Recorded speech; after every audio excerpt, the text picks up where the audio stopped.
Soyez les bienvenus dans la présence de notre Seigneur Jésus-Christ. Nous vous invitons, frères et sœurs, à garder une attitude de révérence dans la présence du Seigneur tout au long du culte en ligne. Afin de demeurer pleinement dans cette atmosphère, nous vous prions de vous retirer dans un lieu calme et ou d'éteindre tout autre appareil pouvant vous distraire pendant le culte. Vous munir également de votre Bible en papier et d'un cahier de notes. Depuis chez vous, nous vous invitons, frères et sœurs, à passer par les eaux du baptême pour célébrer tous ensemble le moment solennel de la Sainte Seine à la fin du culte. Nous vous prions de préparer à l'avance le pain sans levain et le jus de raisin. Nous vous prions également de mettre à part, c'est-à-dire sanctifier les ustensiles que vous utiliserez afin qu'ils servent exclusivement à cet effet. Peuple, habitants de la terre, laissez-moi vous présenter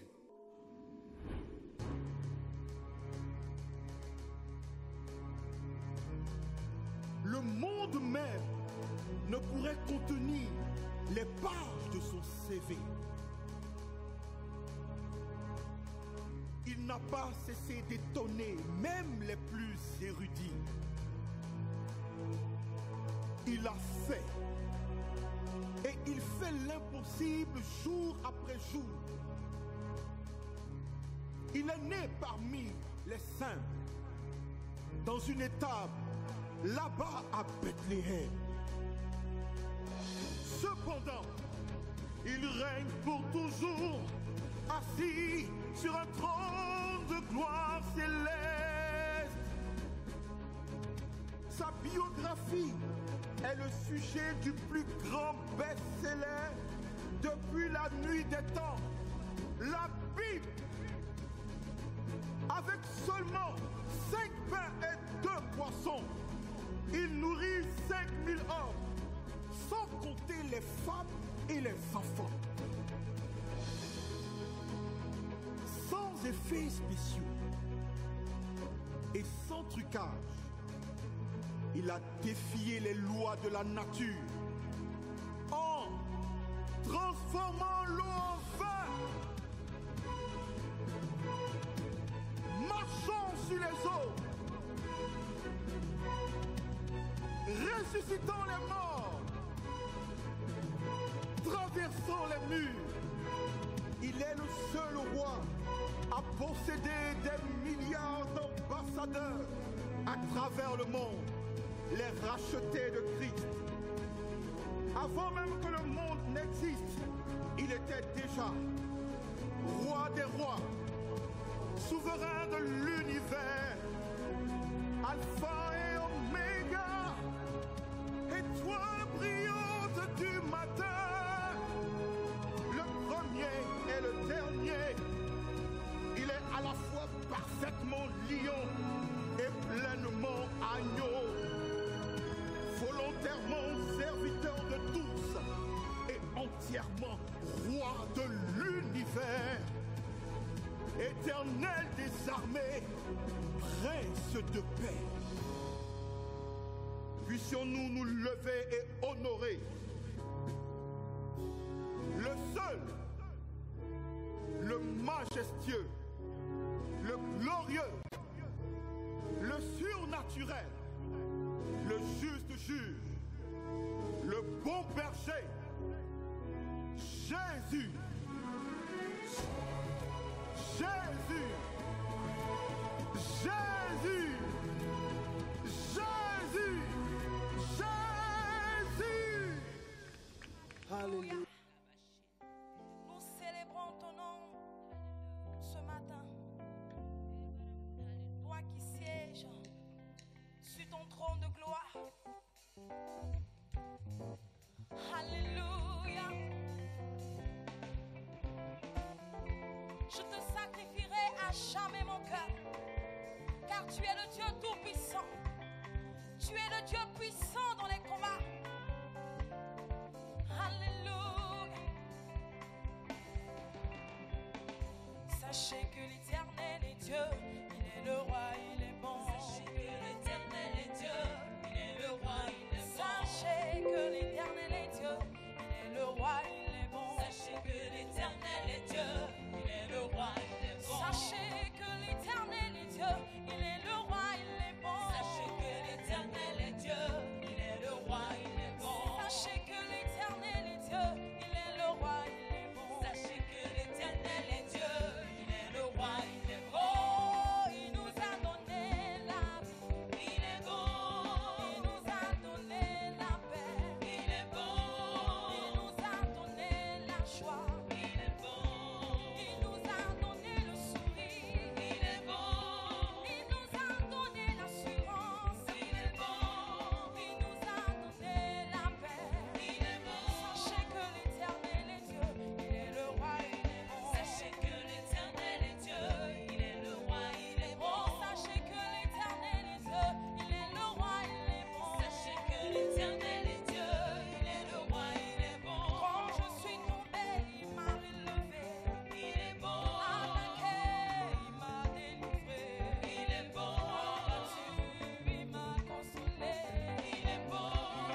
qui dit la chose arrive.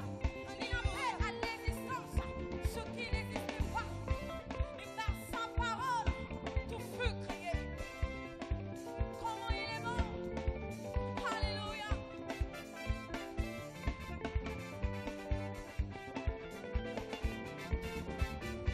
Sachez que l'Éternel est Dieu, il est le roi, il est bon. Sachez que l'Éternel est Dieu, il est le roi, il Chante-le. est bon. Sachez que l'Éternel est Dieu, il est le roi, il est bon. Sachez que l'Éternel est Dieu, il est le roi, il est bon. Sachez que l'Éternel est Dieu, il est le roi, il est bon. Sachez que l'Éternel est Dieu, il est le roi, il est bon. Oh, sachez que l'Éternel est Dieu, il est le roi, il est bon. Sachez que l'Éternel est Dieu, il est le roi, il est bon. Il est bon pour toi, il est bon pour moi. Il est bon, Il est bon pour toi, il est bon pour moi. il est bon, Il est bon pour toi, il est bon pour nous. il est bon, Dans le combat, il est bon. il est bon, Il est bon pour toi, il est bon pour nous. il est bon, Voyez, voyez, voyez, voyez. il est bon, Alléluia. il est Tu es bon, bon, Seigneur, tu es bon pour nous. Tout ce que tu fais est parfait. Tes œuvres sont merveilleuses. il est Tes bon, œuvres sont glorieuses. Tes œuvres sont excellentes. Tes œuvres sont magnifiques. Alléluia. Et tu fais toutes choses à ta taille. Rien ne peut te comparer. Il est semblable à toi. il est bon, Oh, tu es bon, tu es bon. il est bon. De là où tu es, commence à célébrer le Seigneur pour ce qu'il a fait de ta vie. Alléluia. Célèbre sa grandeur. Célèbre sa grandeur. Alléluia.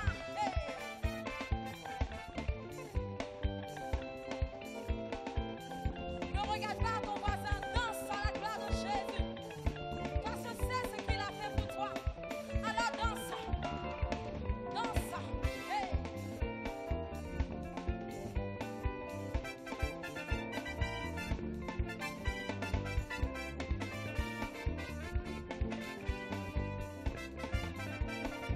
Il me faut te chanter un chant. Linda les Grèces, car toi seul nous as sauvés de la mort, de l'emprise du péché, de la maladie.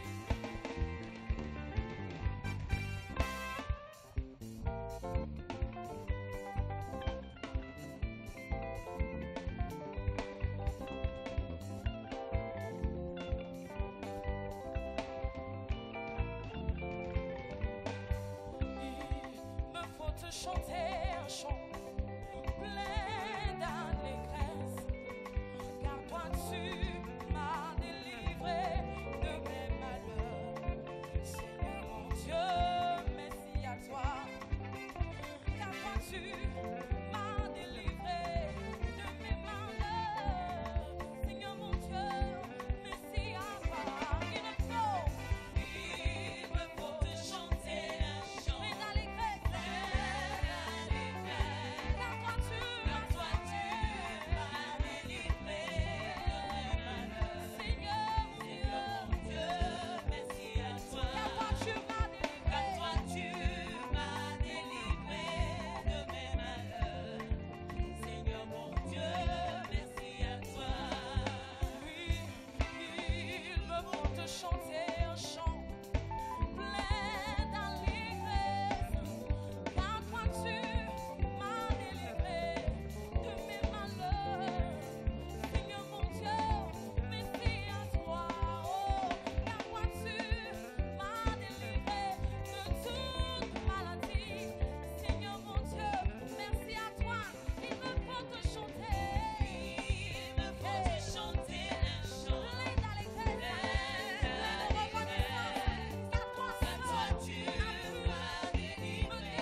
en captivité.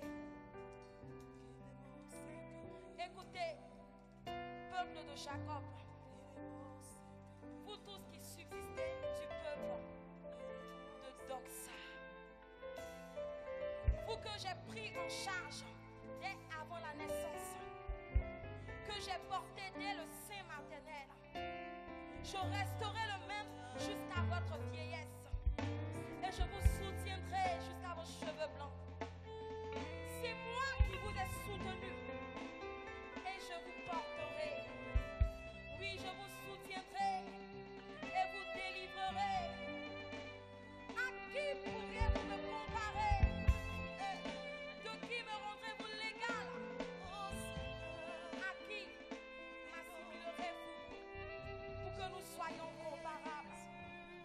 Seigneur, tu es le seul. Tu es le seul vrai Dieu. Tu es le véritable. C'est parce que tu tiens tes promesses. Ce matin, nous voulons t'adorer. Nous voulons t'adorer. Nous voulons t'adorer ce matin. Car tu es le Dieu de l'intérieur pour un cri de joie. Car tu n'as rien à craindre.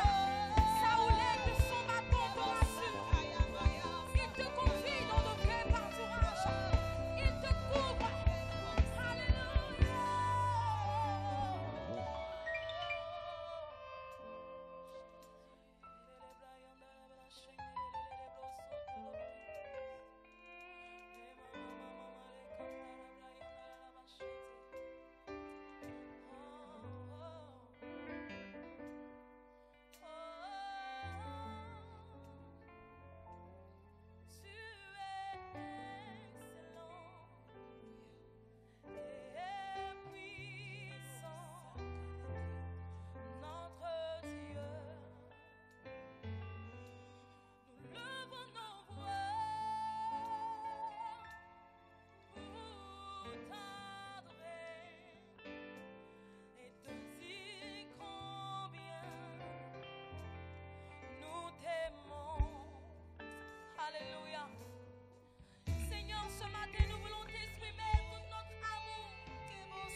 Jésus-Christ. Nous vous invitons, frères et sœurs, à garder une attitude de révérence dans la présence du Seigneur. Le majestueux, le glorieux, le surnaturel.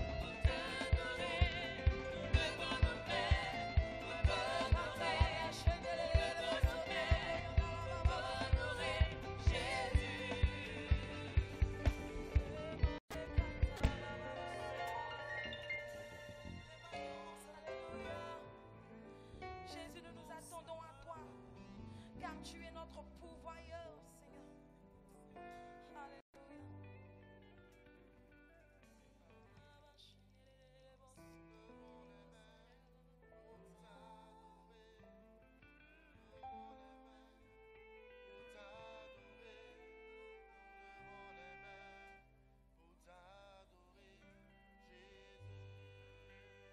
Est-ce qu'on peut le dire ensemble?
Ce matin, nous voulons te bénir, nous voulons te rendre grâce.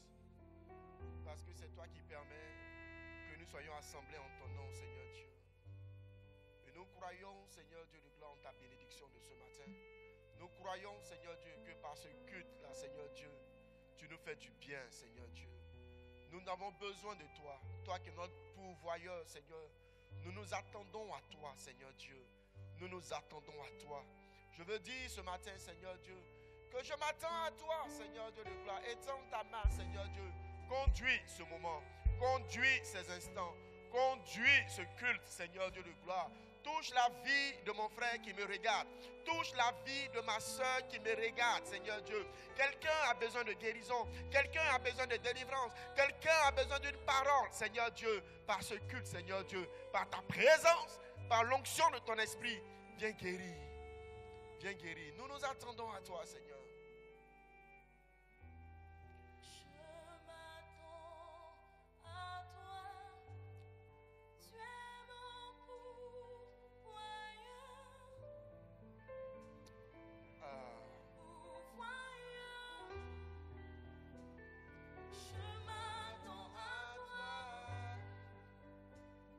Je m'attends à toi.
Seigneur soit béni pour ta parole, dans le nom de Jésus.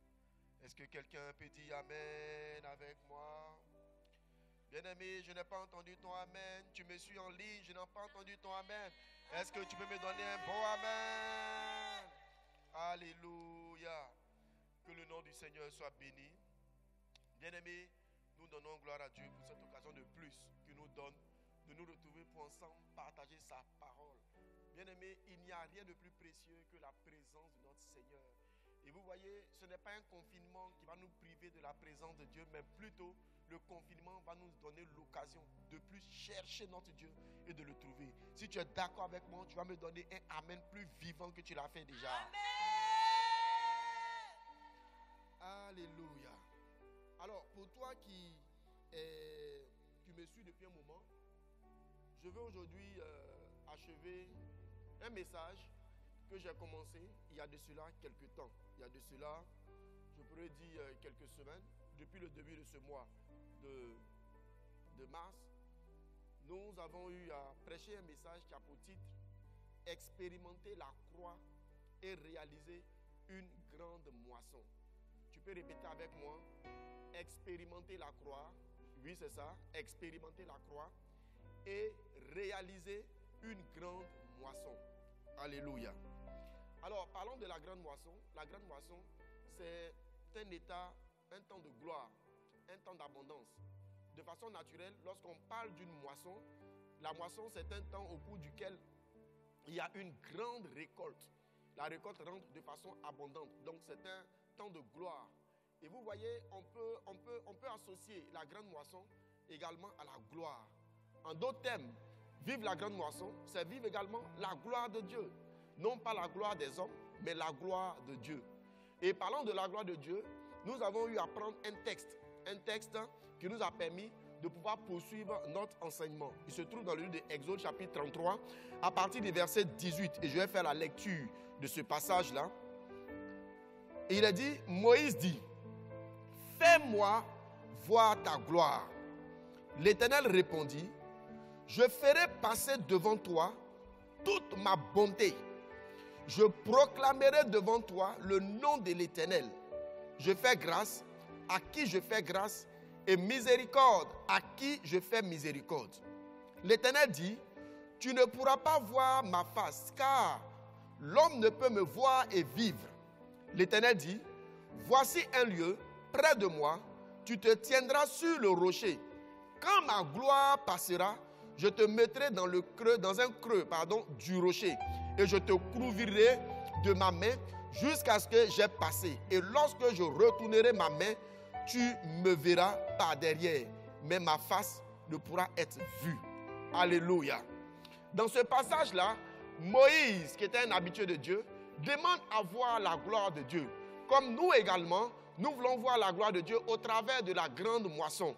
Ce matin, je suis venu t'annoncer que la gloire de Dieu est disponible pour toi. Je le déclare dans le nom de Jésus. Au travers de ce message, tu verras, tu expérimenteras la gloire de Dieu. Une gloire non pas comme celle du monde, mais une gloire comme Dieu lui-même l'a décrit. Tu verras la gloire de Dieu. Donne-moi un bon amen. Alléluia. Alors, pour voir cette gloire-là, le Seigneur donne des indications. Dieu dit que pour voir la gloire, il fait grâce à celui à qui il fait grâce. Pour dire que la gloire de Dieu n'est pas quelque chose de méritoire. Dieu fait grâce. Pour que tu puisses voir la gloire de Dieu, Dieu est obligé de se révéler à toi. C'est pourquoi il dit, lui-même Dieu, il va proclamer le nom de l'Éternel. Ce n'est pas Moïse qui proclame le nom, mais c'est Dieu lui-même qui proclame son nom. Pour dire que quand il veut te faire voir sa gloire, lui-même il se révèle à toi. Par la suite, il dit, comme je le disais tantôt, qu'il fait grâce à qui il fait grâce. Pour dire que la gloire de Dieu n'est pas méritoire, c'est Dieu qui te fait grâce. Mais en plus de cela, il fait miséricorde à qui il fait miséricorde. C'est-à-dire que la gloire de Dieu, lorsqu'elle vient vers toi, Même si tu es plus noir que le cramoisi à cause de l'état de péché dans lequel tu es, Dieu est capable de te rendre plus blanc que neige. Et je le déclare ce matin, quel que soit ce qui te mettait dans un gouffre, quel que soit ce qui te mettait dans les ténèbres spirituelles, Dieu t'en fait sortir dans le nom de Jésus. Que ce péché-là qui t'enlaçait si facilement, que Dieu t'arrache de ses confins de ce péché au nom de Jésus. Donne-moi encore un bon amen. Alléluia. Et vous voyez, Dieu dit ceci. Il dit, pour voir ma gloire, tu dois mourir. On ne peut pas voir la gloire de Dieu lorsqu'on est en vie. En d'autres termes, pour voir la gloire de Dieu, tu es obligé de passer par la mort. Mais de quelle mort il est en train de parler? Je disais, et comme j'ai l'habitude de le dire, que toute gloire passe par une mort. Regardez par exemple un élève qui est en classe de terminale. Pour lui, la gloire, c'est obtenir son bac. Mais il doit passer par la mort. C'est-à-dire que pendant que les autres sont en train d'étudier, lui, sont en train de s'amuser, lui passe son temps à étudier. Il n'a pas les mêmes loisirs que tout le monde. C'est pour lui un état de mort. Alors, voir la gloire de Dieu nous donne de passer par la mort. Mais ce qui est intéressant, le Seigneur indique le moyen par lequel il faut mourir. Il dit pour mourir, il y a un lieu à côté de lui sur lequel il y a un rocher. Pour voir la gloire, il faut s'arrêter sur ce rocher. Et arrivé à un moment donné, lorsque tu seras bien arrêté sur le rocher, il te prendra et il va te mettre maintenant à l'intérieur du rocher. Il va te cacher dans le rocher. Qu'est-ce que le Seigneur tente de nous dire par ce passage? Bien-aimés, la gloire de Dieu, nous pouvons effectivement la voir. Nous pouvons l'expérimenter. Mais pour l'expérimenter, il faut passer par la croix. Ce rocher dont le Seigneur est en train de passer, il s'agit de Christ. La Bible déclare en 1 Corinthiens chapitre 10 au verset 4 que le breuvage spirituel auquel les pères ont bu dans le désert, ils buvaient à un rocher spirituel qui les suivait et ce rocher-là était Christ. Bien-aimé, ce rocher-là, c'est Christ. Pour voir la gloire de Dieu, il faut s'arrêter sur Christ. Il faut s'arrêter sur ce rocher. Et ce rocher-là, comme je le disais tantôt, c'est Christ. En dehors de Christ, il n'y a pas vraiment de gloire. Les hommes de ce monde peuvent te montrer une certaine gloire, mais dans le fond, ce n'est pas ce que Dieu appelle la gloire. La gloire, elle passe par Christ. Dis avec moi Christ. Dis encore avec moi Christ. Alléluia. Alors, il faut s'arrêter sur le rocher. Le rocher, c'est Christ. Qu'est-ce que cela représente? Vous voyez, pour s'arrêter sur le rocher, il faut d'abord passer par la croix. Premier élément, la croix, c'est ta conversion. Bien-aimé, tant que tu n'es pas converti, tant que tu n'as pas accepté Jésus, tu ne peux pas voir la gloire de Dieu.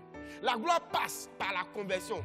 Et vous voyez, la gloire, elle commence d'abord sur terre, par le salut. La Bible déclare que Dieu a tellement aimé ce monde qu'il a donné son Fils unique afin que quiconque croit en lui ne périsse point, mais qu'il ait la vie éternelle. Et la Bible nous dit dans le livre de 1 Jean que la vie éternelle, elle commence d'abord sur la terre. Bien-aimé, si tu n'as pas accepté Jésus, tu seras privé de la gloire. Romains chapitre 3, verset 23 nous dit, car tous ont péché, ils sont privés de la gloire de Dieu. Ce qui te prive de la gloire de Dieu, c'est le péché dans lequel tu es. Tant que tu n'as pas accepté Christ, tu ne peux pas avoir la gloire. Il te faut l'accepter comme Seigneur et Sauveur. Vous voyez, quand Christ est ton Seigneur, tu fais ce qu'il te dit de faire. Tu marches selon sa parole. Je ne te dis pas de venir à l'église, mais il faut l'accepter réellement. Parce que plusieurs viennent à l'église, mais dans le fond, ils ne sont pas réellement convertis. Quand on parle de conversion, on parle de changement d'état. Il faut que tu changes. Ta vie doit changer. Alors, s'arrêter sur Christ, c'est accepter le sacrifice de Jésus à la croix. Quand tu acceptes le fait que Jésus est mort à la croix pour tes péchés, alors tu nais en nouveauté de vie. Il y a une nouvelle naissance qui se produit en toi. Tu renais. Et dans ce sens-là, la Bible nous indique que ce qui était en toi, qui faisait que tu étais adonné au péché, c'est ce qu'on appelle le vieil homme. Ce vieil homme-là, il est crucifié, il meurt. Il meurt, il n'existe plus. Donc la force de péché est retirée de ta vie. C'est pourquoi encore, la Bible nous déclare dans le livre de Galates, chapitre 2, verset 20, la Bible dit dans ce passage, « J'ai été crucifié avec Christ. Si je vis, ce n'est plus moi qui vis, mais c'est Christ qui vit en moi. » Il dit, si je vis, ce n'est plus moi qui vis. Pourquoi? Parce que moi est mort. Le vieil homme qui était en toi, il est mort, il a été crucifié. Donc, bien-aimé, aujourd'hui peut-être tu as donné à la cigarette, tu as donné au site pornographique, tu as donné à la débauche sexuelle. Comment faire pour tuer ce péché en toi? Aucune expérience scientifique ne peut te sauver du péché. Mais il faut que tu acceptes le sacrifice de Christ à la croix. C'est quand tu vas accepter cela que tu seras réellement délivré de ce péché-là qui t'enlace si facilement. Peut-être que c'est le mensonge, peut-être que c'est le vol, peut-être que c'est la malhonnêteté. Mais bien aimé, il y a un remède que Dieu a donné. Et la gloire passe par là. Tant qu'il y a le péché, tu ne peux pas voir la gloire. Et la croix est un instrument pour toi, pour pouvoir être délivré du péché. Et lorsque tu acceptes la croix, automatiquement, comme Christ a été crucifié, ton vieil homme, la nature de péché en toi est crucifiée. Alléluia. Alléluia. Après cela, lorsque tu es dans le Seigneur, tu l'as accepté, tu es toujours tenté par le péché. Il y a une différence. Tu n'es plus pécheur. Ton ancienne nature de pécheur a été crucifiée. Tu n'es plus pécheur, mais tu es toujours tenté par le péché. Qu'est-ce qui fait que tu es tenté par le péché? Il y a encore une nature en toi qui a été héritée d'Adam et Ève. Cette nature-là, c'est ce qu'on appelle la chair. Et la chair fait que tu es encore tenté par le péché. Celui qui est arrêté sur le rocher, c'est quelqu'un qui tend à finir avec toutes ces choses. La chair ne domine plus sa vie. Alléluia. Alléluia. Comment être délivré de la chair? La Bible dit que dans le livre de Romains chapitre 8 verset 5, ceux en effet qui vivent selon la chair s'affectionnent aux choses de la chair, tandis que ceux qui vivent selon l'esprit s'affectionnent aux choses de l'esprit. Il dit par là que tant que tu aimes les choses de la chair va te dominer. Mais tant que dans ton cœur, tu aimes les choses de l'esprit, la chair ne peut pas te dominer. Mais c'est le Saint-Esprit qui prend le contrôle. Bien-aimé, le fait de s'arrêter sur Christ, c'est également le fait de dominer la chair. Lorsque nous avons lu dans notre passage d'Exode, il a été dit que tu te tiendras sur le rocher. Et arrivé un moment, le Seigneur lui-même, il vient, il te saisit et il te met à l'intérieur du rocher. Te mettre à l'intérieur du rocher, c'est une autre étape. Il te cache dans le rocher. Mais avant de te cacher, il a besoin de voir certains éléments dans ta vie. Il a besoin de voir que, premièrement, tu as accepté la croix. Deuxièmement, tu marches selon l'esprit. Tu ne marches plus selon la chair. Et pour être délivré de la chair, il faut aimer les choses de l'esprit. Pour aimer les choses de l'esprit, c'est simple. Que ton cœur s'attache à Galates chapitre 5, au verset 22. La Bible nous dit dans ce passage que le fruit de l'esprit, c'est l'amour, c'est la paix, c'est la joie, c'est la patience, c'est la bonté, c'est la bénignité et bien d'autres choses. Alléluia. Alléluia. Tant que tu aspires à ces choses, tu es délivré de la chair. Amen. Donne-moi un bon amen. Je déclare dans le nom de Jésus, les attraits de la chair te libèrent au nom de Jésus. Là où ton cœur était attaché à la chair, ton cœur se détache au nom de Jésus. Et tu aspires aux choses spirituelles. Tu aspires aux choses de l'esprit dans le nom de Jésus. Reçois cela là où tu es, dans le nom puissant de Jésus. Alléluia. En dehors de cela, il y a une autre entité qu'on appelle la mort à soi. Pour être solidement établi sur le rocher, tu dois mourir à soi-même. Mourir à soi-même, c'est quoi? C'est un renoncement. Il y a des choses auxquelles tu dois renoncer, des choses qui sont peut-être légitimes, auxquelles tu dois renoncer, de sorte à ce que tu puisses faire pleinement la volonté de Dieu. Il y a des choses auxquelles tu dois renoncer. Et quand tu renonces à ces choses, c'est de façon volontaire. À cause de l'amour que tu as pour Christ, tu dois renoncer. Tu dois renoncer. Dis avec moi, je dois renoncer. Oui, dis-le, je dois renoncer. Par moment, Dieu te demande de renoncer à ta position, renoncer à certains titres, renoncer à certains avantages à cause de l'excellence du royaume de Dieu ou à cause de l'excellence de la connaissance de Dieu. Amen. Et en dernière position, pour être délivré de la chair, il faut ne pas aimer le monde. C'est quoi le monde? Le monde, c'est un système de pensée. Le système de pensée des inconvertis. La Bible dit en 1 Jean chapitre 2 à partir du verset 15, je vais lire la version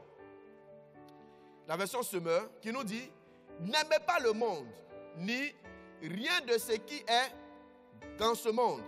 Si quelqu'un aime le monde, l'amour pour le Père n'est point en lui. En effet, tout ce qui fait partie du monde, c'est-à-dire les mauvais désirs qui animent l'homme livré à lui-même. Donc, dans le monde, il y a les mauvais désirs. Ensuite, il y a la soif de posséder, ce qui attire les regards. Tu vois une chose, tu es avide de la chose, tu veux la posséder forcément. Les choses matérielles. Ensuite, on dit il y a l'orgueil qui inspire les biens matériels. Tout cela ne vient pas du Père, mais du monde. Alléluia. Or, le monde passe avec tous ses attraits, mais celui qui accomplit la volonté de Dieu demeure éternellement. Alors, le Seigneur te demande de sortir du monde. Sors du monde. Aspire aux choses spirituelles. Chasse l'orgueil de ton cœur. Et puis ne cherche pas à posséder tout ce que tes yeux voient de façon matérielle. Pour récapituler, pour voir la gloire de Dieu, j'ai besoin de m'arrêter sur le rocher. Et lorsque je serai arrêté sur le rocher, Dieu viendra me prendre et il me mettra à l'intérieur du rocher. Comment cela se fait? Pour que je sois solidement établi sur le rocher, il y a 4 éléments. C'est un rappel de ce que j'avais déjà dit au cours des prédications passées. Si les détails t'intéressent, tu peux te rapprocher auprès de notre service de communication pour que le message te soit donné. Alors, les 4 éléments qui nous permettent de nous arrêter sur Christ. Premier élément, la croix. À partir de la croix, tu acceptes le sacrifice de Jésus à la croix et tu deviens chrétien, tu te convertis.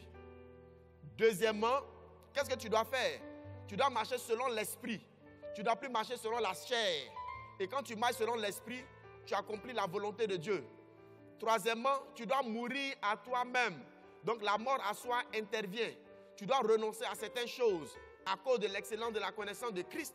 Et en dernière position, tu ne dois pas aimer le monde. Ce sur quoi je veux insister aujourd'hui, c'est le fait que le Seigneur, arrivé à un moment donné, il te prend, lorsqu'il constate que tu es réellement arrêté sur le rocher, tu es réellement arrêté sur Christ, il te prend et il te met maintenant à l'intérieur. Dis avec moi, il te met à l'intérieur. Bien-aimé, qu'est-ce que c'est? Le fait que Dieu te prenne et qu'il te mette à l'intérieur. Vous voyez, si je suis à l'intérieur d'une voiture, j'aurai automatiquement les capacités de cette voiture. C'est vrai, je ne peux pas courir à des centaines de kilomètres à l'heure, mais si je suis caché dans une voiture, la voiture est capable d'aller à une certaine vitesse, ce qui fait que je parcours une distance à un temps réduit, tout comme la voiture. De même, je ne peux pas m'envoler comme un oiseau, mais si je suis caché dans un avion, je prends les capacités de l'avion, je m'envole comme un avion. Alléluia. De même, celui qui est caché en Christ, dis avec moi encore, caché en Christ. Dis-le bien fort, caché en Christ. Celui qui est caché en Christ, il prend automatiquement les capacités de Christ. Tel Christ est, tel il devient. Alléluia. Alléluia. Alors, Christ est comment? Christ est puissant. Christ est glorieux. C'est pourquoi nous sommes obligés de nous cacher en lui pour pouvoir prendre ses capacités. À cause de notre nature terrestre, nous ne pouvons pas y arriver de nous-mêmes. Mais Dieu veut que nous puissions voir sa gloire. C'est pourquoi il nous demande de nous tenir sur le rocher et arrivé un moment, il nous prend et il nous met dans le creux du rocher. Lorsqu'il nous met dans le creux du rocher, nous avons à présent les capacités de Christ.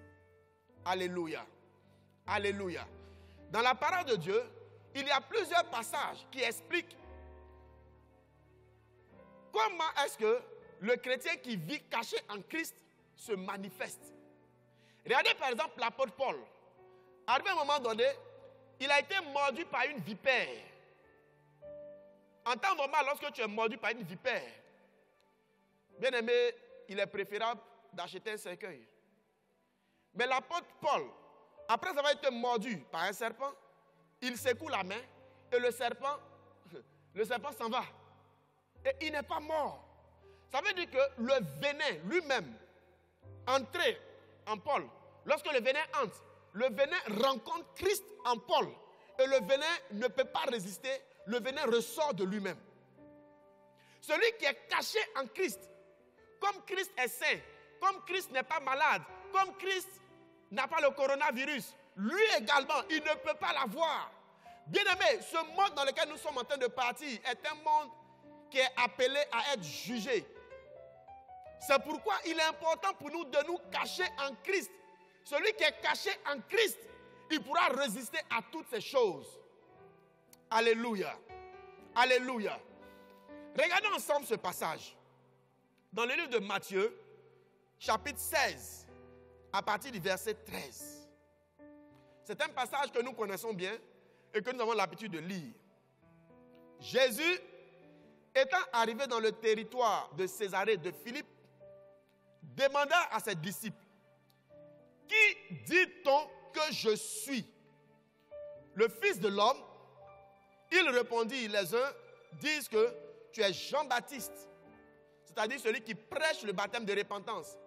Donc tu es seulement le sauveur. Les autres disent Élie. Élie représente quoi? La puissance. Tu fais des miracles. Donc certains peuvent voir Jésus comme celui par lequel on est sauvé. Ce n'est pas mauvais. Certains peuvent voir Jésus comme celui qui fait des miracles. C'est encore bon. Et il dit encore que les autres, Jérémie, ou l'un des prophètes. Jérémie est celui-là même qui est venu pour annoncer au peuple aussi la repentance. Que le peuple se détourne de ses mauvaises voies. Il est venu annoncer les choses à venir. Donc certains peuvent voir Jésus comme quelqu'un qui annonce des choses. Un oracle. Alléluia. Mais Jésus leur pose la question, et vous, leur dit-il, qui dites-vous que je suis? Simon-Pierre répondit, tu es le Christ, le Fils du Dieu vivant. Jésus reprenant la parole lui dit, tu es heureux, Simon, fils de Jonas, car ce ne sont ni la chair ni le sang qui t'ont révélé cela. En d'autres termes, la révélation que tu viens d'avoir, ce n'est ni un homme qui te l'a donné. Alléluia. Et c'est quoi la révélation? C'est tu es le Christ. Donc reconnaître que Jésus est le Christ, c'est une révélation, bien-aimé. Tu peux le dire de ta bouche, mais est-ce que tu as la révélation de Christ? Parce que celui qui a la révélation de Christ, il vit ce que Christ est.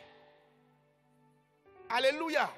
Celui qui a la révélation, il vit ce que Christ est. Il dit, tu es heureux, Simon, fils de Jonas, car ce ne sont ni la chair, ni le sang qui t'ont révélé cela, mais c'est mon Père qui est dans les cieux. Donc la révélation que tu viens d'avoir, ce n'est pas un homme qui te l'a accordé, mais c'est Dieu qui te l'a accordé.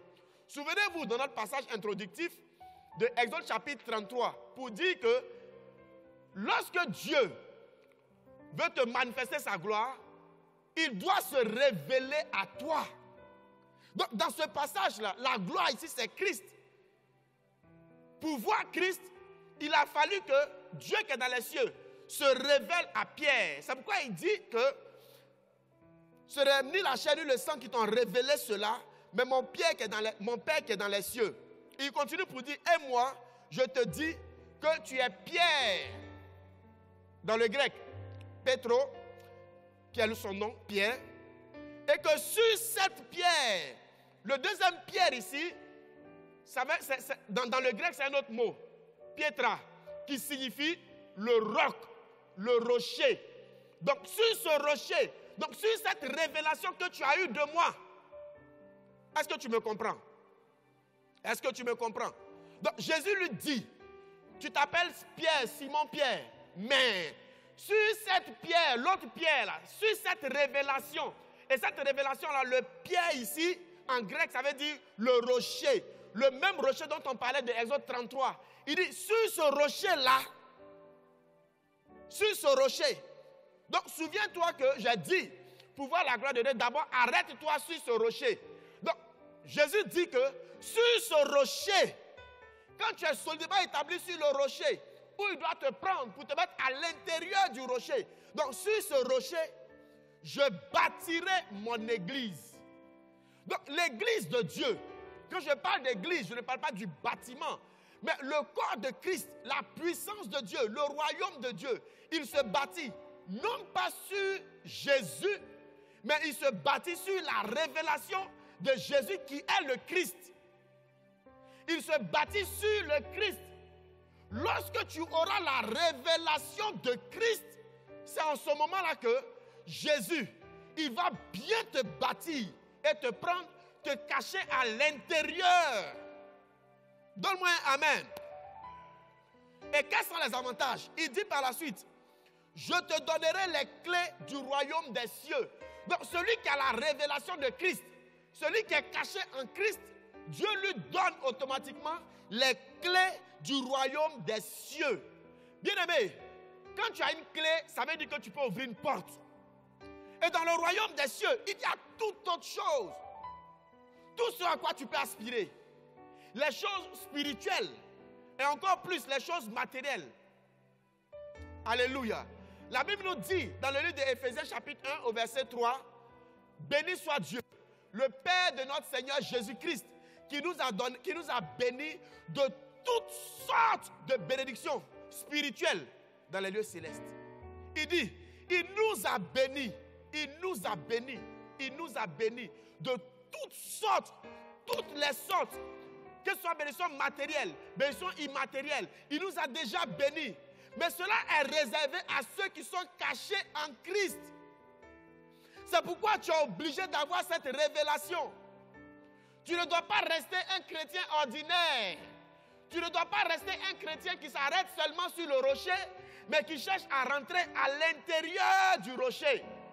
C'est lorsque tu es à l'intérieur du rocher, tu profites pleinement de ce que Christ est. Et c'est en ce moment-là que toutes sortes de bénédictions te sont accordées.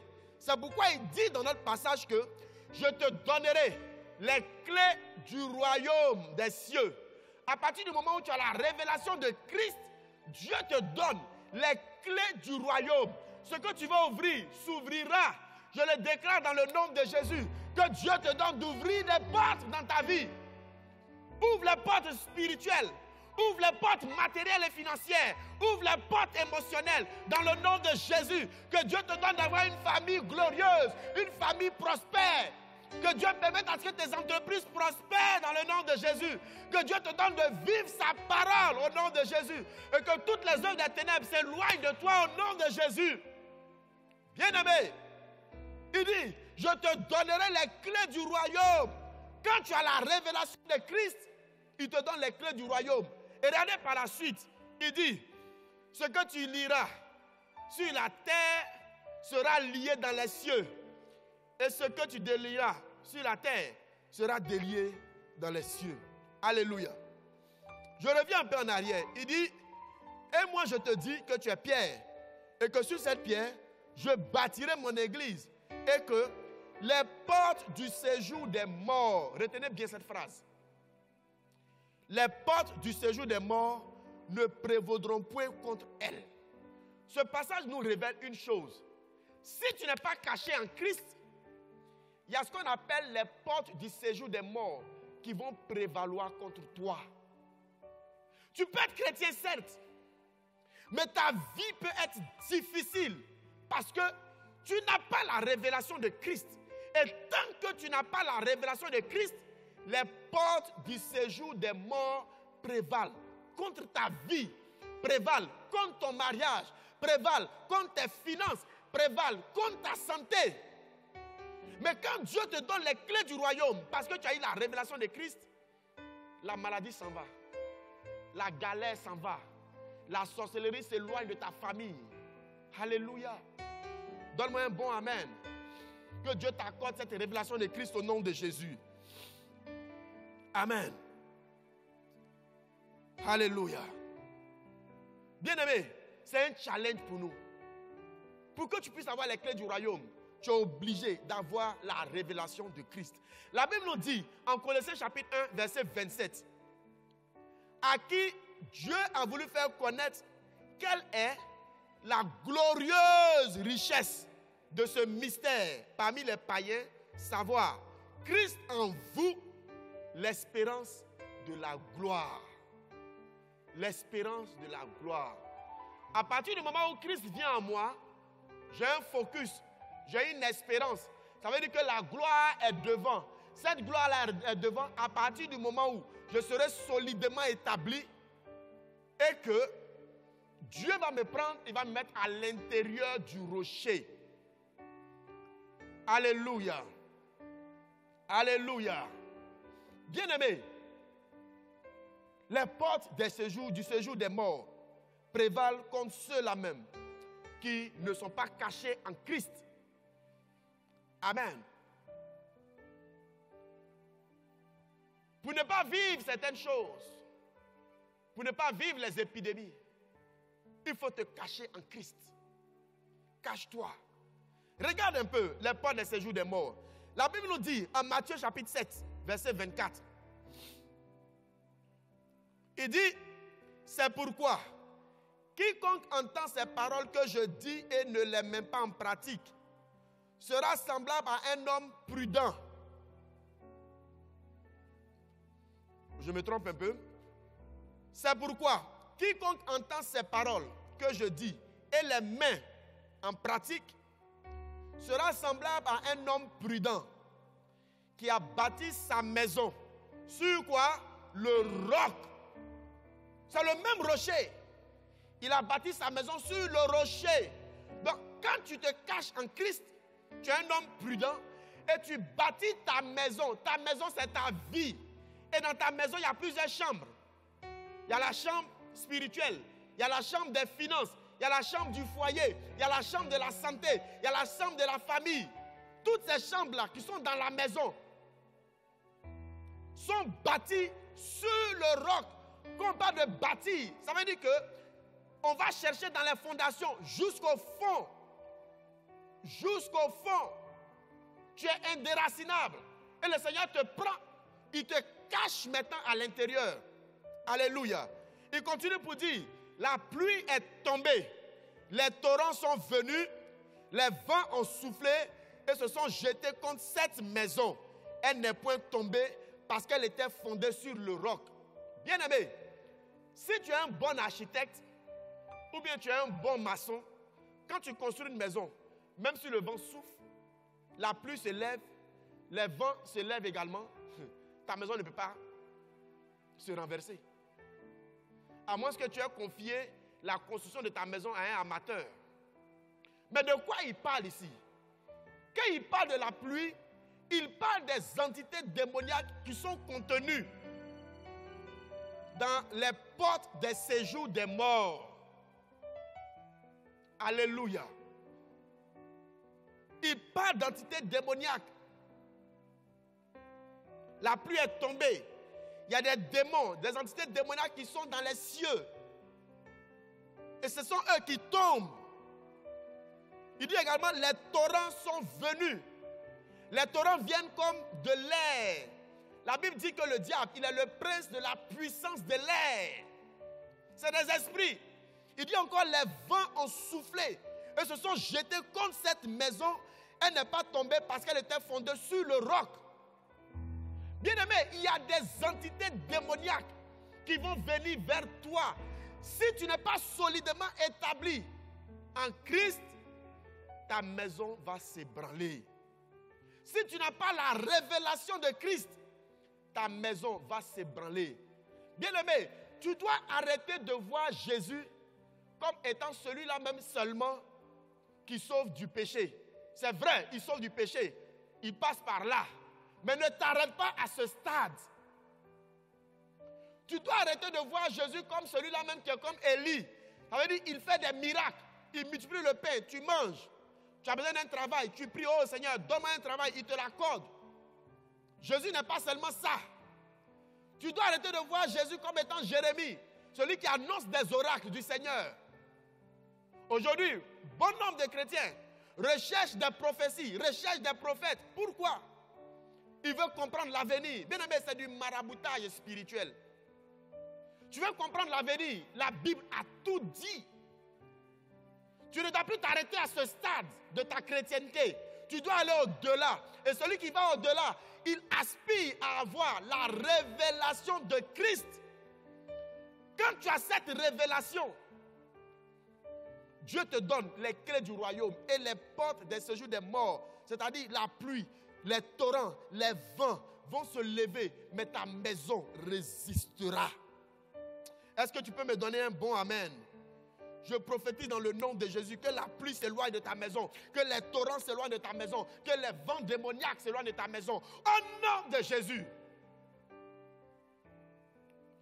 Alléluia. Alléluia. Bien-aimé, tu dois sortir de ces choses. Tu dois sortir, tu dois sortir, tu dois sortir. Et ton cœur doit aspirer à avoir la révélation. Cela me rappelle un passage dans le livre de Luc, chapitre 17 au verset 26. C'est l'image de lorsque la maison n'est pas fondée sur le roc. Qu'est-ce qui se passe? La Bible dit dans ce passage, c'est Jésus qui parlait. La Bible dit, ce qui arriva du temps de Noé arrivera de même au jour du Fils de l'homme. Les gens mangeaient, buvaient, se mariaient et mariaient leurs enfants jusqu'au jour où Noé entra dans l'arche. Le déluge vint et les fit tous périr. Ce qui arriva du temps de Lot arrivera pareillement. Les hommes mangeaient, buvaient, achetaient, vendaient, plantaient, bâtissaient. Mais le jour où Lot sortit de Sodome, une pluie de feu et de soufre tomba du ciel et les fit tous périr. Il en sera de même le jour où le Fils de l'homme paraîtra. Bien-aimé, dans ce qu'on a cité, il n'y a rien de négatif. Ce n'est pas mauvais de manger. Ce n'est pas mauvais de boire. Ce n'est pas mauvais de boire de l'eau. Je précise. Ce n'est pas mauvais de vendre. Ce n'est pas mauvais de planter. Ce n'est pas mauvais de bâtir des maisons. Mais la Bible dit que parce que le focus du peuple de Dieu n'était pas sur Christ, mais était sur ces choses. Lorsque le peuple devait être enlevé, ces personnes-là n'ont pas été parmi ceux qui ont été enlevés. Ça veut dire qu'ils n'ont pas pu voir le royaume de Dieu. Bien-aimé, tu es dans l'obligation de rechercher la révélation de Christ. Et l'église aujourd'hui ressemble un peu à cela. Tout le monde aspire au mariage, ce n'est pas une mauvaise chose. Tout le monde aspire à la prospérité, tout le monde veut percer, c'est une bonne chose. Mais dis-toi quelque chose, c'est que si tu n'aspires pas d'abord à la révélation de Christ et que tu aspires à ces choses en première position, bien-aimé, les portes du séjour des morts vont prévaloir contre toi. Alléluia. Lorsque notre thème, le titre de notre message, nous dit « Expérimenter la croix et vivre une moisson extraordinaire, une moisson surabondante », c'est de cela qu'il s'agit. Cela passe par la croix. Cela passe par le sacrifice. Cherche d'abord les choses spirituelles. Alors, pour savoir comment faire pour avoir la révélation de Christ, premier élément, bien-aimé, il faut avoir soif de Dieu. Quand tu te convertis, lorsque tu acceptes la croix, quand tu te convertis, dans ton cœur, il doit avoir une soif. La soif de Dieu. Aie soif. Ta vie chrétienne ne peut pas être fade, mais tu dois avoir dans ton cœur une soif de Dieu. Aie soif. Celui qui a soif de Dieu, il ne cherche qu'à être désaltéré de la part de Dieu.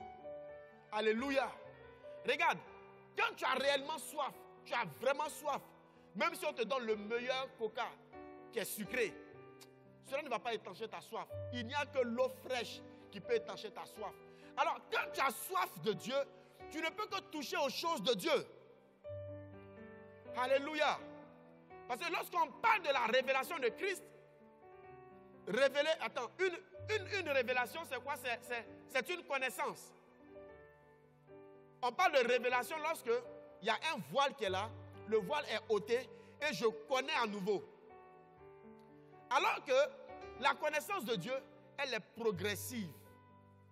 La soif que tu as aujourd'hui doit augmenter.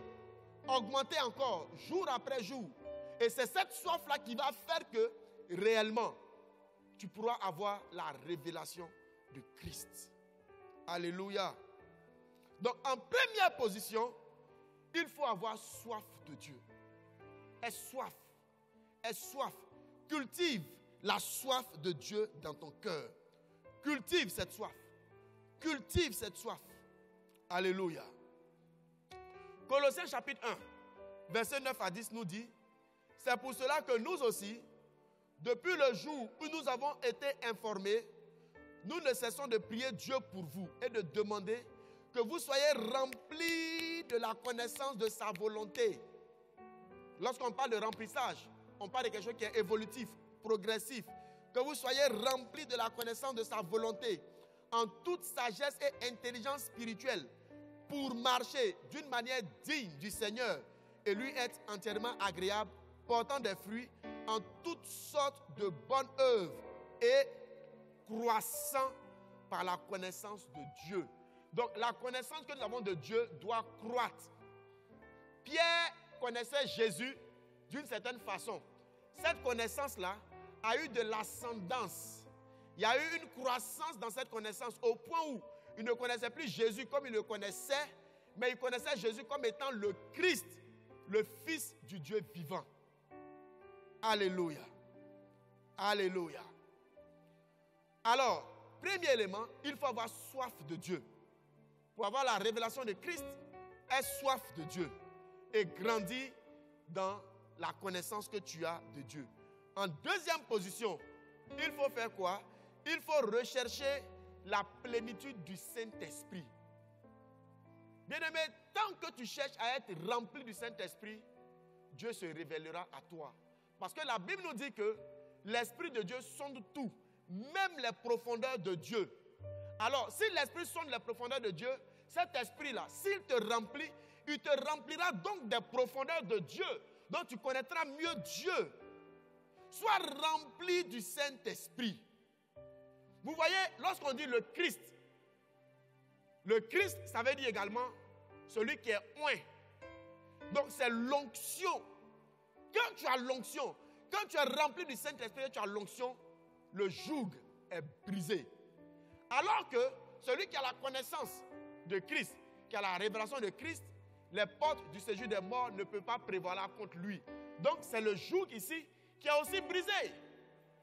Donc cherche à être rempli du Saint-Esprit. Dis avec moi, je dois être rempli du Saint-Esprit.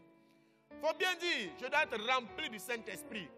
Celui qui est rempli du Saint-Esprit, c'est celui-là même qui s'attache à la parole de Dieu, qui s'attache également à la prière, qui s'attache aux choses spirituelles, aux fruits de l'Esprit, marche avec le Saint-Esprit, communique avec le Saint-Esprit, vis avec le Saint-Esprit, sois conduit par le Saint-Esprit et tu verras que ta vie changera. Tu verras que tu seras rempli. Éphésiens chapitre 5, verset 18, nous dit ceci. Ne vous enivrez pas de vin. Le vin dans la parole de Dieu est le synonyme de la joie. Donc, il ne faut pas t'enivrer. Il ne faut pas rechercher les choses qui donnent la joie.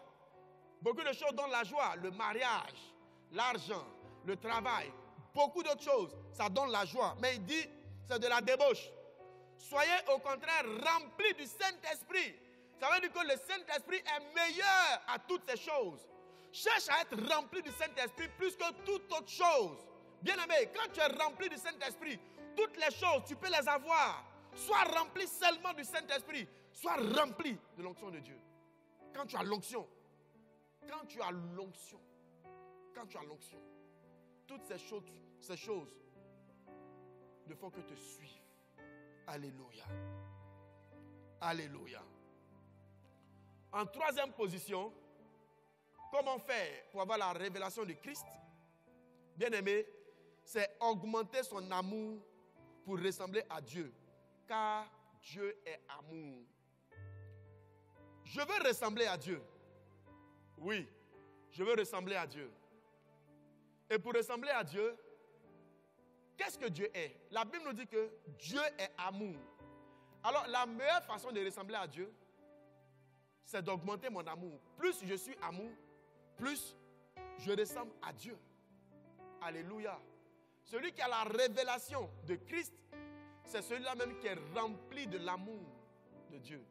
Il est rempli de l'amour. Et plus il est rempli de l'amour, Dieu se révèle à lui. La Bible nous dit, en 2 Corinthiens chapitre 3, verset 18, nous tous qui, le visage découvert, contemplons comme dans un miroir la gloire du Seigneur. Cette gloire-là, c'est l'amour de Dieu.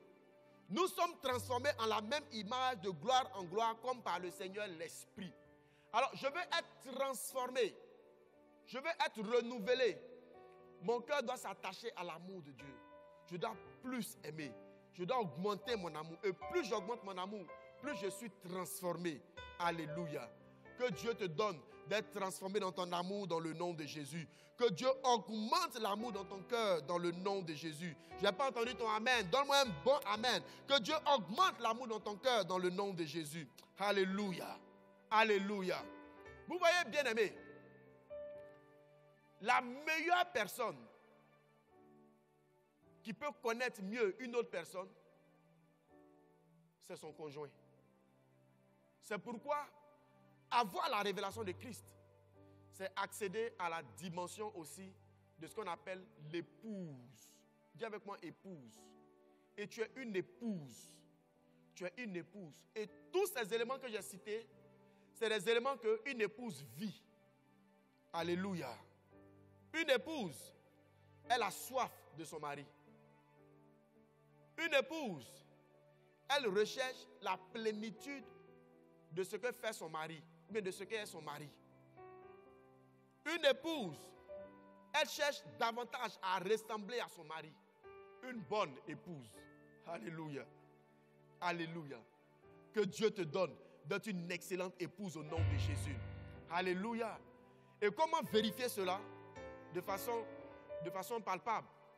Quand tu aimes ton mari, tu le sais. C'est pourquoi aussi, ceux qui ont la révélation de Christ, ce sont ceux-là même qui servent le Seigneur. Qui servent le Seigneur. Je veux terminer avec ceci. Vous voyez, le Christ, c'est celui qui est oint. Jésus pouvait dire, en Luc chapitre 4, à partir du verset 18, « L'Esprit du Seigneur l'Éternel est sur moi. » Pourquoi? Parce qu'il m'a oint. Donc, je suis devenu Christ. Parce qu'il m'a oint. Jésus a repris ce passage qui a été prophétisé longtemps depuis Ésaïe. Mais il est devenu réellement Christ par sa mort et par sa résurrection. Mais il montrait un peu l'image de ce que c'est que celui qui est oint. Il dit parce qu'il m'a oint, pour faire quoi? Guérir les malades, ouvrir les yeux des aveugles. En fait, pour travailler pour Dieu. Bien-aimé, quand tu as la révélation de Christ, tu travailles pour Dieu. Tu travailles pour le Seigneur. Tu travailles pour le royaume. Alors, quand je vois un chrétien qui ne travaille pas pour Christ, qui ne travaille pas pour le royaume, automatiquement, je me rends compte qu'il n'a pas la révélation de Christ. Oui. Au jour d'aujourd'hui, qu'est-ce que tu fais pour le Seigneur? Est-ce que tu travailles pour le Seigneur? Une femme qui réellement aime son mari et qui se dit femme de son mari, elle travaille pour son mari. Elle lui fait la cuisine. Elle nettoie la maison. Elle lui fait du bien. Bien-aimé, tu dois travailler pour le Seigneur. Avoir la révélation de Christ, c'est la chose à laquelle nous devons aspirer par notre soif, en étant remplis du Saint-Esprit, mais également en augmentant notre amour. Et lorsque notre amour a augmenté, nous pouvons vraiment travailler pour lui. Je termine avec ce passage pour dire, Matthieu chapitre 6, verset 33. La Bible dit dans ce passage que cherchez premièrement le royaume de Dieu et sa justice, et toutes choses vous seront données par-dessus tout. Celui qui réellement est caché en Christ recherche les choses d'en haut. Il recherche le royaume de Dieu et sa justice. Et à partir de cela, toutes les choses lui sont données par-dessus tout. Dieu lui accorde les clés du royaume. Que Dieu t'accorde les clés du royaume dans le nom de Jésus. Que ta vie, à partir d'aujourd'hui, soit transformée. Ne sois pas juste un chrétien ordinaire, mais sois un chrétien épouse, un chrétien qui travaille pour son époux, un chrétien rempli du Saint-Esprit, un chrétien rempli de l'amour de Dieu, un chrétien qui a soif de Dieu. Que Dieu permette à ce que son amour dans ton cœur puisse augmenter. Que Dieu permette à ce que la soif que tu as de lui puisse grossir. Que cette soif-là augmente. Que cette soif, la soif de la parole de Dieu, la soif de la prière augmente. Je vois quelqu'un en train de passer des journées, rien qu'à prier. Regarde, tu vas passer des jours de jeûne, rien qu'à rechercher le Seigneur. Tu ne vas pas demander des choses particulières, mais tu vas chercher Dieu. Tu vas aspirer à Dieu. Tu vas prier pour que Dieu te remplisse. Que ces choses-là soient ton partage dans le nom de Jésus. Que Dieu te remplisse. Que Dieu te remplisse. Sois une épouse dans le nom de Jésus. J'en ai fini pour ce matin. Est-ce que quelqu'un peut me donner un bon amen?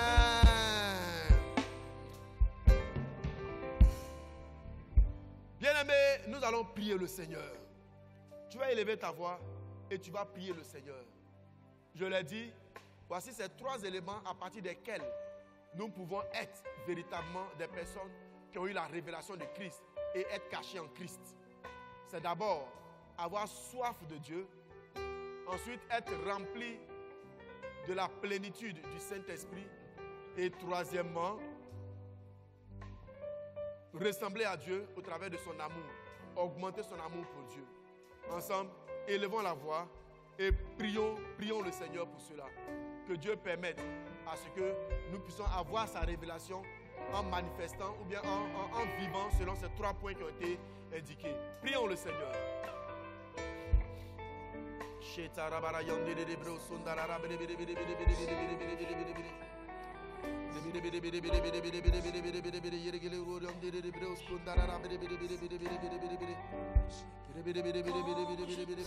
Ouvre mon cœur, je te vois, Seigneur. Quand je t'ouvre mon cœur, je t'entends me parler. Et ta loi dans mon cœur, toujours demeure. Et ta vie à chaque heure coule comme un torrent. Quand je t'ouvre mon cœur, je te vois, Seigneur. Quand je t'ouvre mon cœur, t'entends me parler.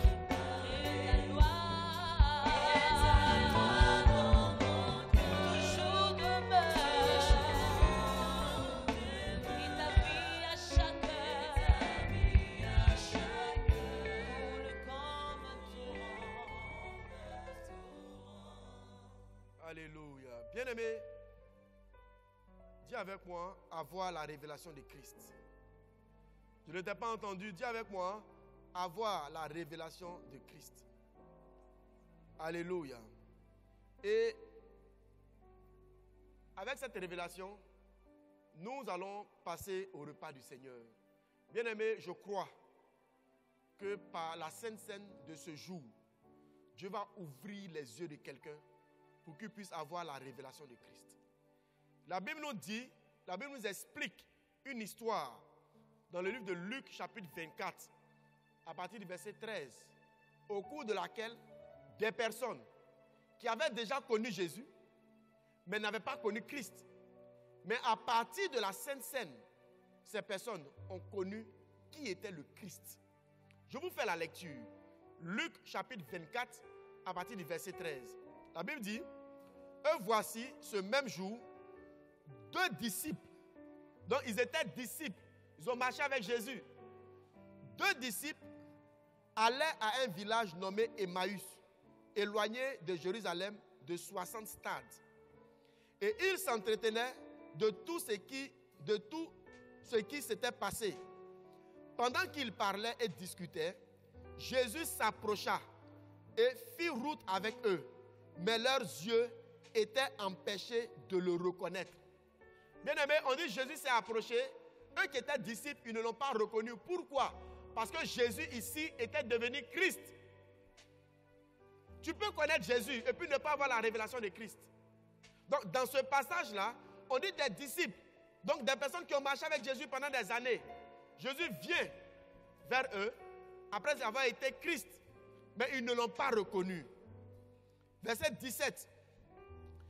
Il leur dit, de quoi vous entretenez-vous en marchant, pour que vous soyez tout tristes?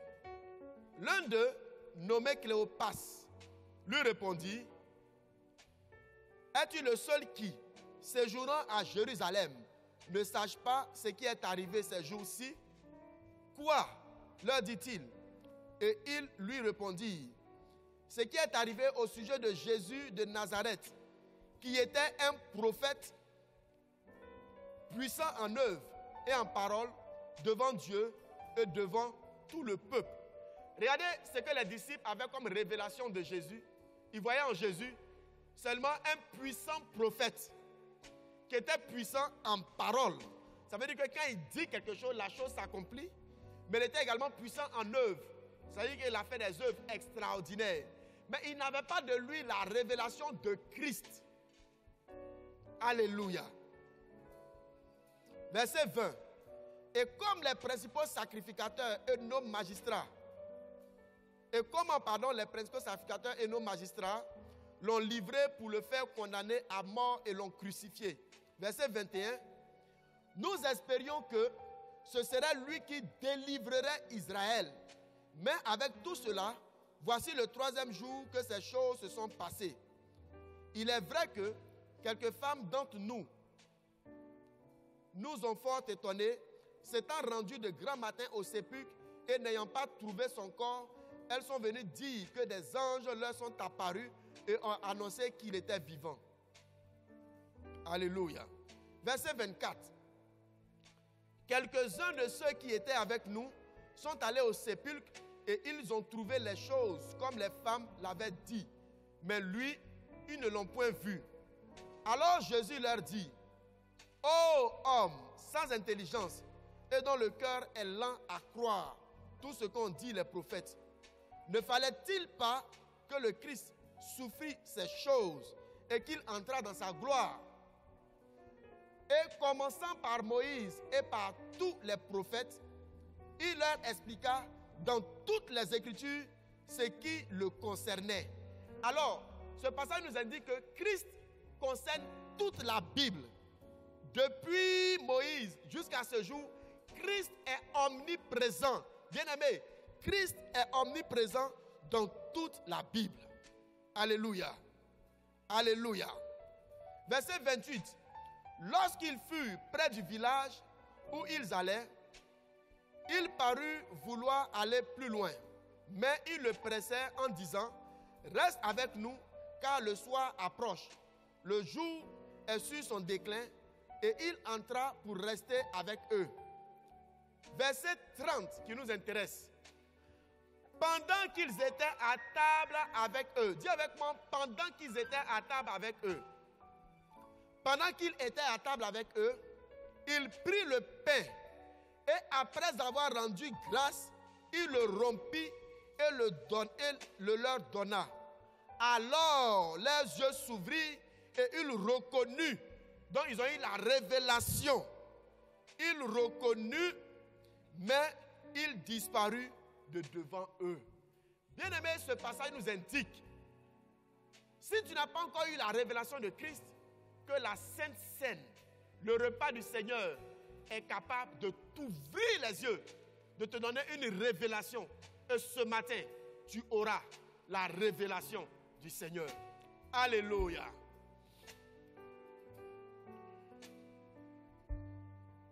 Alors, la Bible dit, pendant qu'ils étaient à table, il a pris le pain, il a rompu le pain et il a donné. Tu vas prendre le corps du Seigneur et tu vas dire avec moi, Seigneur, voici ton corps qui a été brisé à la croix pour moi. Au travers, Seigneur Dieu, de ton corps, donne-moi d'avoir la révélation de Christ. Et tel Christ est, tel je veux être, caché en lui, afin que Père, ton nom soit glorifié Amen. Tu vas manger le corps du Seigneur. Tu me cherches, tu me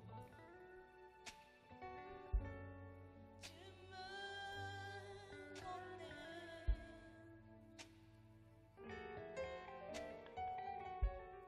même si je t'oubliais, je sais que tu m'aimes.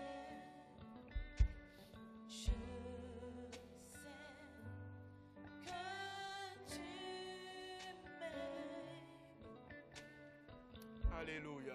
Assez Alors, de même, tu vas prendre le sang du Seigneur et tu vas faire cette prière avec moi. Seigneur, au travers de ton sang, donne-moi la révélation de Christ, de sorte à ce que comme Christ est, moi aussi je sois. Par ton sang, Seigneur Dieu, purifie-moi de toute iniquité, purifie-moi de tout péché, guéris ma vie. Comme Christ est sans maladie, moi également, au travers de ton sang, je suis sans maladie. La maladie s'éloigne de mon corps. Les problèmes de santé s'éloignent de mon corps. Dans le nom de Jésus. Dans le nom de Jésus. Alors, tu vas prendre le sang du Seigneur.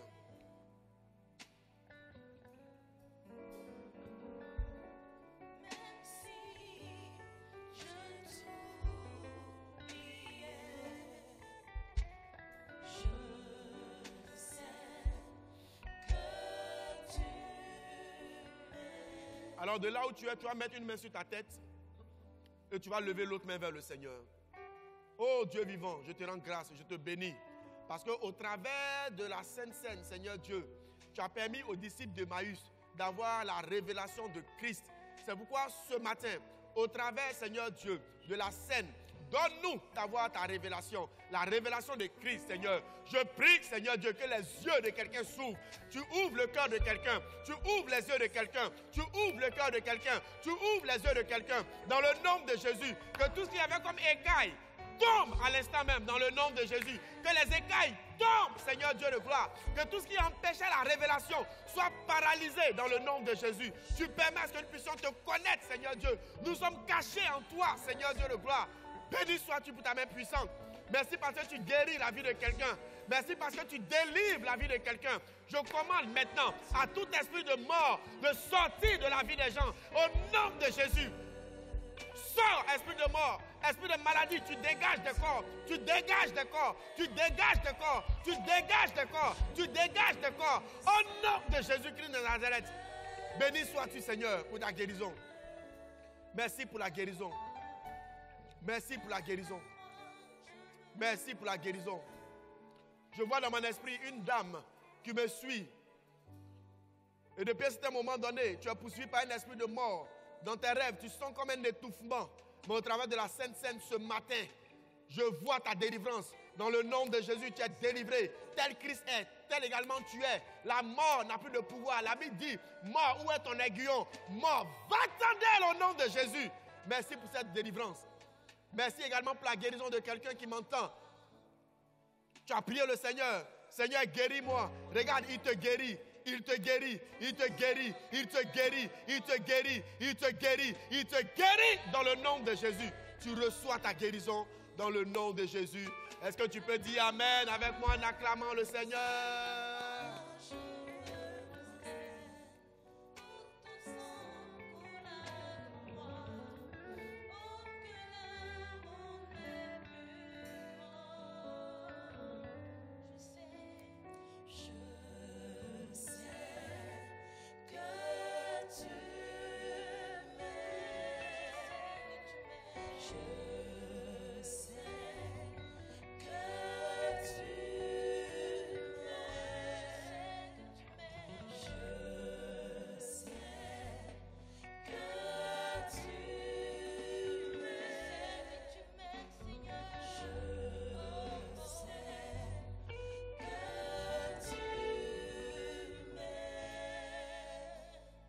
Seigneur, sois béni. Merci pour ce temps que tu nous as donné. Alléluia.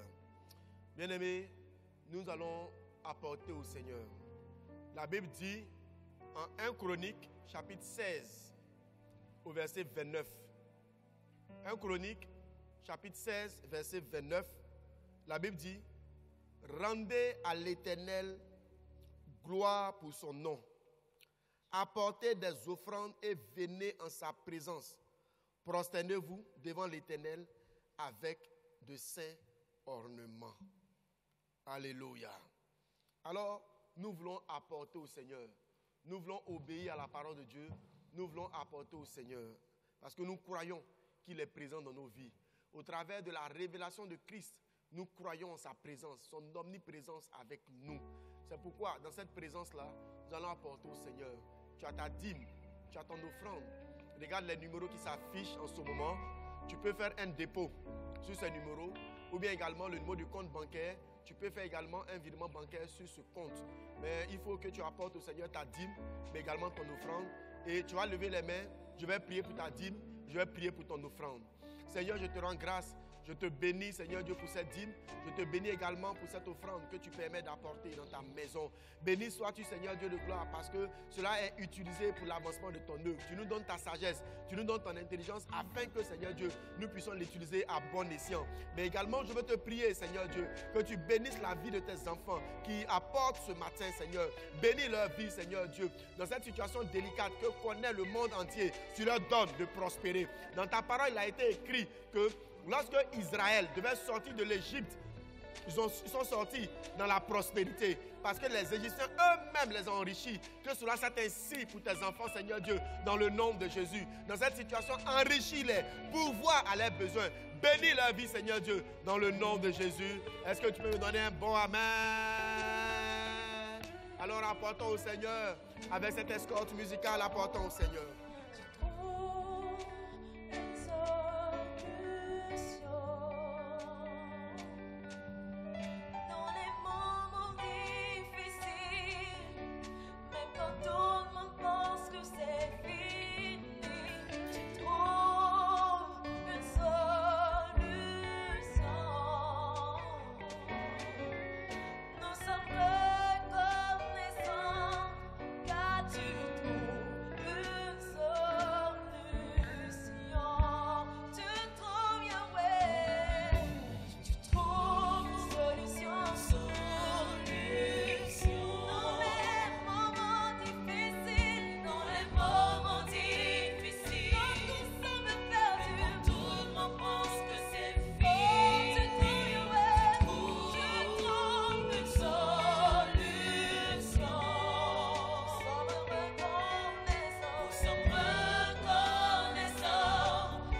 Bien-aimé, le Seigneur trouve une solution pour toi. Je suis convaincu qu'au travers de ce culte, une solution a été trouvée pour toi. Tu as reçu une solution, tu as reçu une parole, tu as reçu une indication. Alléluia. Que Dieu bénisse ta journée.